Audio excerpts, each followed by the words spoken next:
I like to call them manual retractable leashes because you get that length, but you don't have the retractable nature. So what I do is I actually hold my long lines in loops. So I'll have my hand and just be looping the excess material over my hand and then dropping those loops as Mabel needs a little bit more space, or the dog that I'm walking. The other really nice thing about long lines is a lot of them come in a material called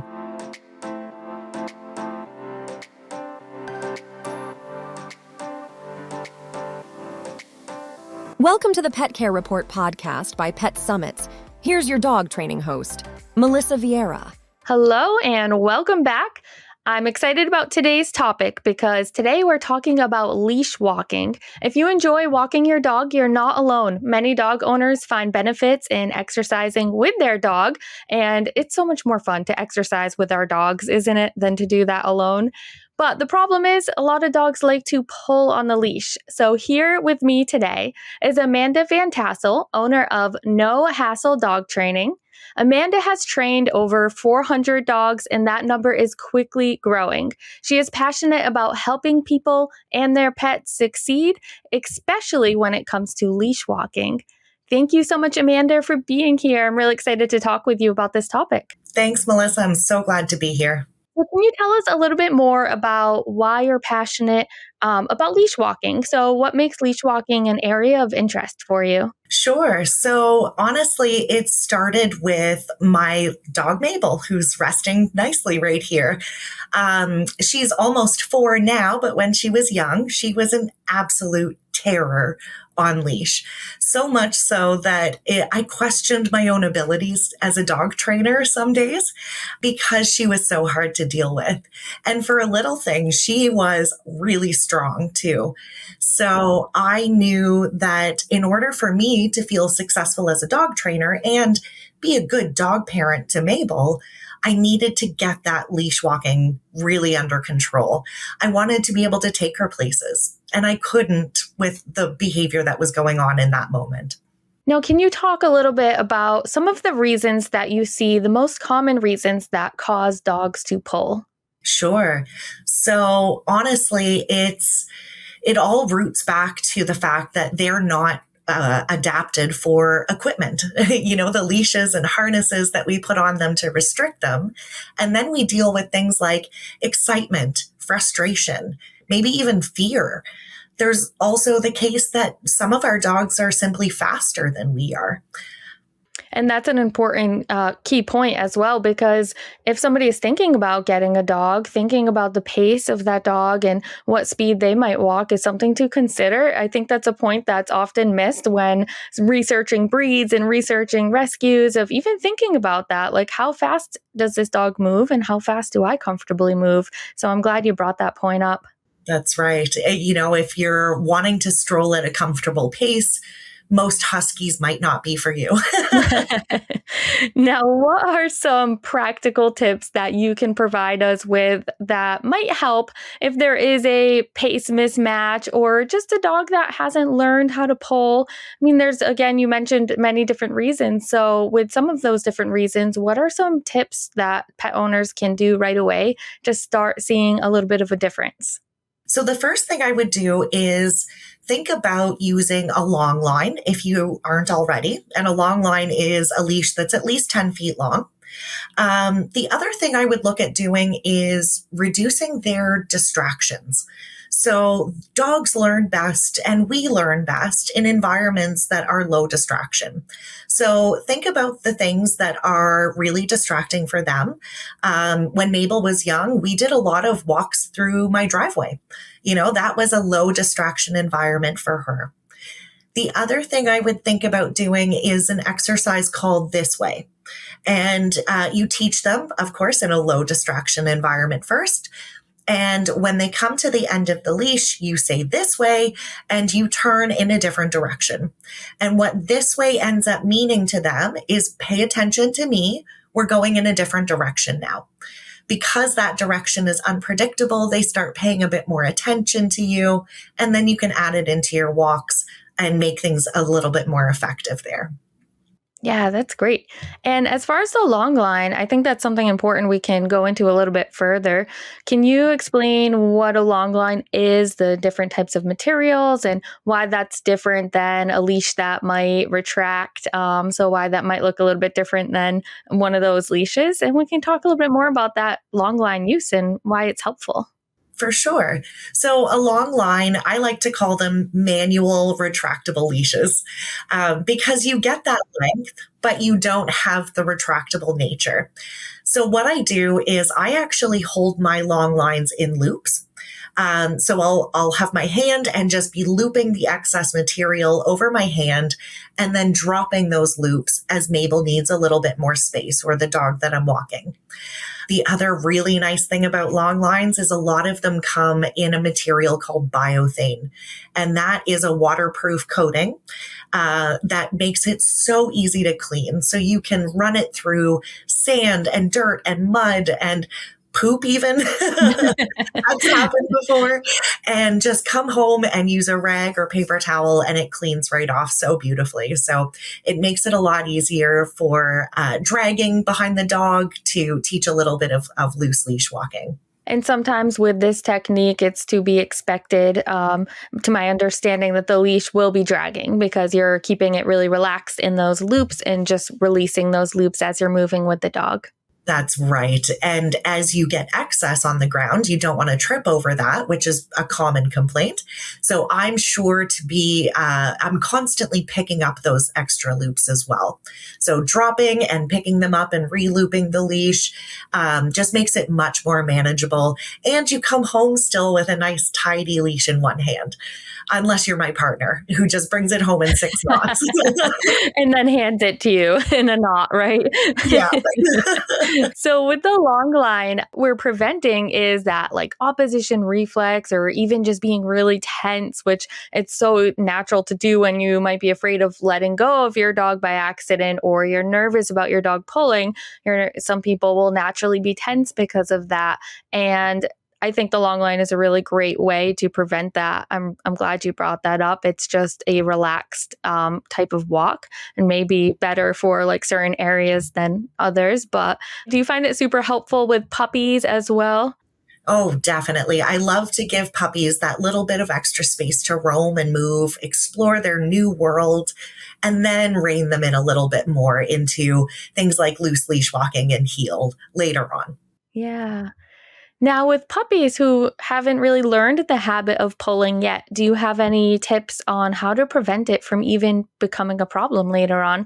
So, starting with a fresh puppy who hasn't started pulling, what are some things that owners can do right away? Yeah, absolutely. I think honestly, the easiest thing you can do is make an attention noise for your puppy, whether that be a kissy noise or clapping of the hands. And what you want to do is as they're getting close to, but not at the end of their leash, you start to use your attention noise to call them back to you so that they're never getting that tautness on the leash. There's always a little bit of slack even if they're ahead. And that's one thing I should add is I am a huge advocate of dogs being ahead of us on walks. I think it's normal and natural and dogs are exploring. Now, with that attention noise, Amanda, do you have any recommendations on how to train that? Is that something you would condition a little bit first or just start using it right away? Great question. So sometimes you can start using things right away. You may need to test a few different noises to see which kind of perks your dog ears up, makes them pay attention to you. But of course, as with most things, I do prefer doing it in a low distraction environment first, test out a few noises to see what works, and then start using it as a little bit of an interrupter in some ways. So if they're about to walk a little bit too far, you go, oh, back here, clap hands, kissy noise. If they're about to get themselves in trouble, that's a great way to interrupt things for sure. Now, that game that you suggested earlier, where you're turning and encouraging the dog to move with you, would you use that positive noise with that game as well, the interrupter? Yeah, absolutely. I think that's a great way to just kind of combine the two. And we're going this way now. And you just kind of turn it into a fun little game and you get your puppy following you in different directions and really building a nice foundation of focus on you, really. Now, because it's super cold where I am today, and we're getting into winter where we might expect some snow. So, what would you recommend doing if it's a day where it might not be comfortable to go out for a walk? Some dogs won't mind, but other dogs it wouldn't be safe or comfortable if it's too cold or just bad weather. Is there anything that pet owners can do in their own living room to work on the leash walking? Absolutely. It is called canine enrichment. Also, I refer to it often as mental stimulation, but essentially it is fun games that stimulate your dog's senses and things that they really enjoy doing. So, a great example, my Beagle Cocker Spaniel, her favorite thing to do is sniff. So, we play a lot of sniffing games when it gets too cold out. And it's Celsius here in Canada, but it's -10, which means it's cold. So, we were doing a lot of those inside games lately and things like licky mats. I've been stashing treats in brown paper and putting it in boxes and letting her explore the box of treats, finding kibble and food. It's just entertaining for her. And she gets to destroy the box, which is another great shredding activity. Shredding is a lovely way for dogs to kind of get that energy out and really get to their core needs and wants and desires. Yeah, and sometimes if it is a dog that wants to move really quickly and an owner that might not want to move as quickly, those games might be able to supplement some of that exercise that's missed out on the walk. Absolutely. It really does help to create some calmness. I actually wrote an ebook all about creating calmness using enrichment before, during, and after your walk. So there are ways that you can implement that all throughout your walk to create calmness on any day. Can you tell us where that ebook is available? Yeah, absolutely. It's right on my website. I've got banners everywhere. And if you happen to be all over my Instagram page, there is a link in my bio there as well. Perfect. And we'll make sure these links are right alongside this episode. So anyone who is listening or watching, you will be able to download that ebook and get access to all of Amanda's content as well.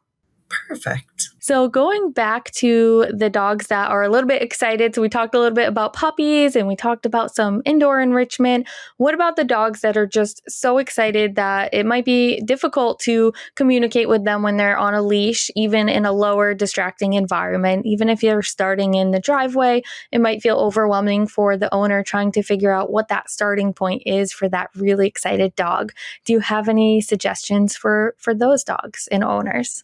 I think for dogs that have that excitement right from moment go, you say the word walk or you touch the harness or put your shoes on, there's always that moment that triggers your dog to say, we're going outside now. And if your dog is that type that just loses their mind, that's when you need to build in some calmness into the entering and exiting of the home. So I like to do things like picking up my shoes and putting them down again, putting on my shoes and then taking them off. Touch the leash, playing with the door even and kind of working on that door bolting that happens often. The door goes open and the dog is gone, especially if they're on, a 20-foot long line too. Yeah, I think these are really important. That's right. It was very important for me to have a little bit of a wait at the door and then again at the top of the stairs so that I could lock the door if I was leaving the house, for instance. I don't want to have to be struggling with my leash and my dog and my keys and all of those things and worrying that she's going to go run down the stairs on me. So we really worked on wait quite hard. Yeah. And I really find, and you might agree with this, that those first few moments of that walk, like as soon as you step out the door, you're kind of setting the stage for the entire walk. So if you're going out the door really excited, then that's going to be a very excitable walk versus when you're going out a little bit calmer. You're so right. Yes, absolutely. So I think it's really important to start at that moment that they get really excited. Start building that calm in from there, and then break it down into mini steps for yourself, just like we do for our dogs. We want to be successful along the way. So think about, now we've gotten out the door calmly. Can I walk down the driveway calmly or to the car calmly? All of those things take action and steps to get there. So break it down into those smaller steps, make yourself successful, and reward not only your dog, but yourself too. Oh, yeah, that's true. I like that. Positive reinforcement for everyone. Yeah. Do you have any favorite ways to break down your training plans? Do you like to write it down, or do you kind of just think of those steps ahead of time? How do you personally like to plan or suggest that your clients plan to break something up that's like such a big thing? Leash walking is such a big thing. So, what are your tips for breaking that down? It really is. My two, I think, big tips that I give to most people to help start to determine what those goals are going to be are timed walks. So for timed walks, I mean, let's say you're aiming for a 10-minute training walk with your dog. I would set a timer on my phone for 5 minutes. When that timer goes off, I'm starting to turn around and head home. Because as humans, we have this need. Once we get a little bit of success, we want more. So then we start to push things a little bit and we wind up in failure, right? And finding a trigger, and our dog ends up exploding and the training is out the window. So set that timer and turn around and just go home. And the other one is use landmarks. So I like to look down the road and go, we're going to loose leash walk to the next driveway. And once that's successful, you pick another landmark that's a little bit further away. And before you know it, your landmarks become the entire neighborhood again. I break that down into smaller steps, and that becomes your goal for the week. It's what driveway am I going to walk to next, or tree or light post? And we write it down, and then we check in the next time I see my client, essentially. Yeah. I really like the idea of timed walks. And I can tell you, I use a timer a lot for like shaping sessions. I never thought to suggest this for walking. I think that's a fantastic idea, because I find if I'm trying to maybe train a new trick or train something a little bit complex, I'm going to get really excited about the dog's progress. So if I don't have a timer that stops me, then I might just go a little too far with that. So I like to have that timer.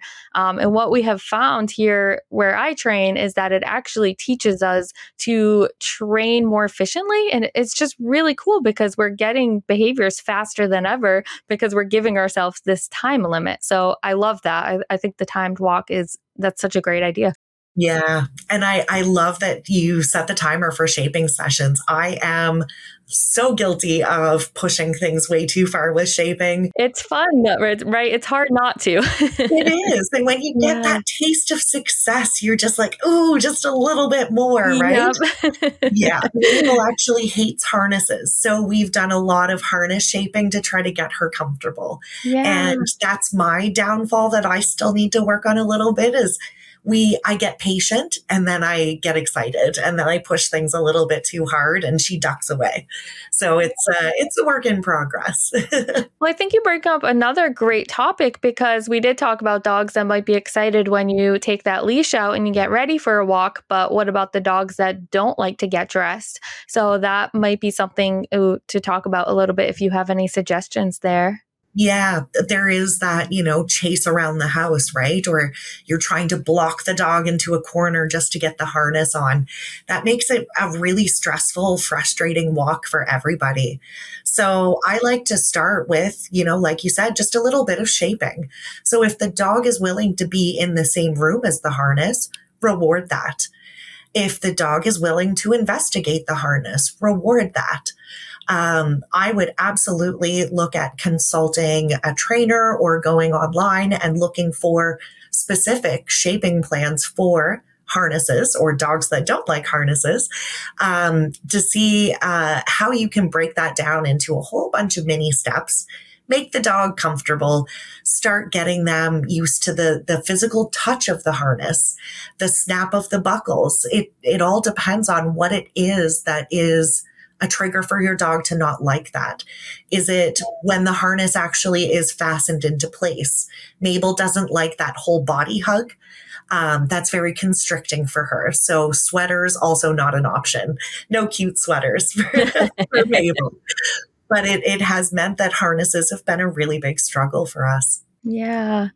And every dog, of course, they all have something that needs a little extra work. And it's amazing how it makes us think about things differently. If like, the way they process the world it's so unique between different dogs.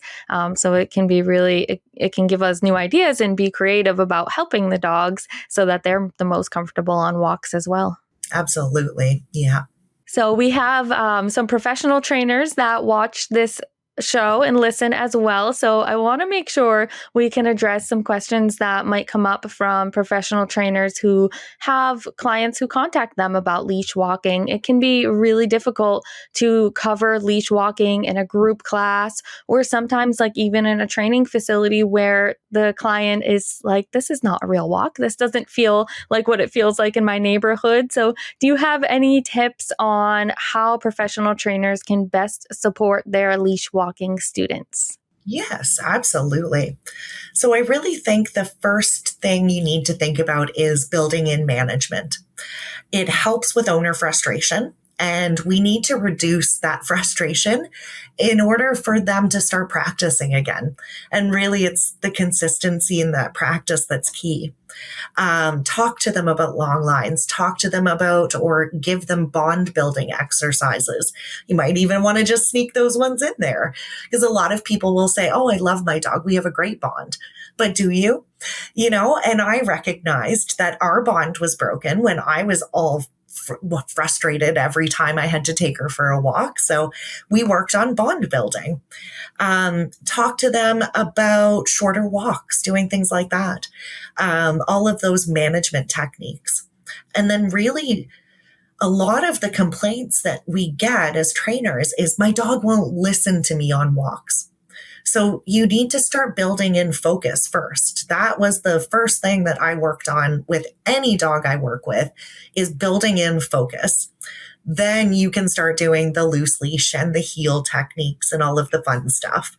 And then finally, we start busting through distractions because as trainers, we know distractions are the last thing you bring in once the skills are learned.